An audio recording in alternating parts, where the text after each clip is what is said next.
आपण पाहताय महाराष्ट्र खबर न्यूज। या बातमीचे प्रायोजक आहेत श्री गणेश ज्वेलर्स अँड सराफ हडपसर पुणे। नमस्कार, मी सुद्धा महाराष्ट्र खबर न्यूज मध्ये आपल्या सगळ्यांचं स्वागत। या बातमीचे प्रायोजक आहेत श्री गणेश ज्वेलर्स अँड सराफ हडपसर पुणे। सध्या देशभर गाजत असलेल्या राजा रघुवंशी हत्या प्रकरणाला नवं वळण मिळाले।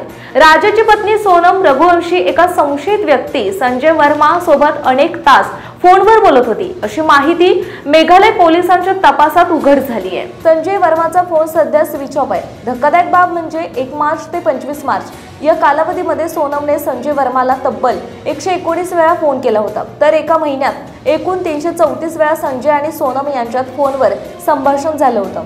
आता संजय कोण आहे आणि राजा रघुवंशीच्या प्रकरणात त्याची काय भूमिका आहे याचा तपास पोलिसांनी सुरू केला आहे। राजा रघुवंशीची 23 मे रोजी मेघालयामधील शिलाँगमध्ये हत्या करण्यात आली होती। या प्रकरणात पोलिसांनी आतापर्यंत राजाची पत्नी सोनमसह 5 जणांना अटक केली।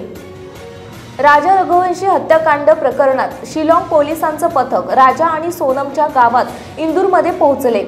पोलीस अधिकाऱ्यांनी राजाच्या कुटुंबियांशी बोलून सोनमचे वागणे आणि लग्नानंतर तिने इंदूरमध्ये घालवलेल्या दिवसांची माहिती घेतली। पोलीस पथकातील 3 अधिकाऱ्यांनी राजा रघुवंशीचे भाऊ विपिन रघुवंशी आणि त्याच्या आईचीही चौकशी केली। चौकशीनंतर विपिनने सांगितलं की 3 अधिकारी आमच्या घरी आले होते। त्यांनी फक्त एवढीच माहिती घेतली की सोनम लग्नानंतर आमच्या घरी 4 दिवस राहिली असताना तिचं वागणं कसं होतं आणि तिचं घरातील सदस्यांशी काय बोलणं झालं। विपिनने पुढे सांगितलं की मी अधिकाऱ्यांना सांगितलं की आम्ही सोनमचे दीर आहोत, त्यामुळे आम्ही कधीही तिच्याशी थेट बोललो नाही किंवा तिच्या समोरही गेलो नाही। मी त्यांना सांगितले की आम्ही सोनमला फारसं पाहिलंही नाही, त्यामुळे तिचं वागणं कसं होतं याबद्दल जास्त काही सांगू शकत नाही। 2 जून रोजी सोनमचा पती राजा रघुवंशीचा मृतदेह मेघालयच्या पूर्व खासी हिल्स जिल्ह्यातील सोहरा येथील रियात अर्लियांगमधील वेई सवाडोंग पार्किंगच्या खाली एका खोल दरीत सापडला होता। पतीचा मृतदेह सापडल्यानंतर काही दिवसांनी सोनमने 7 जून रोजी उत्तर प्रदेशातील गाजीपूर येथे पोलिसांसमोर आत्मसमर्पण केलं।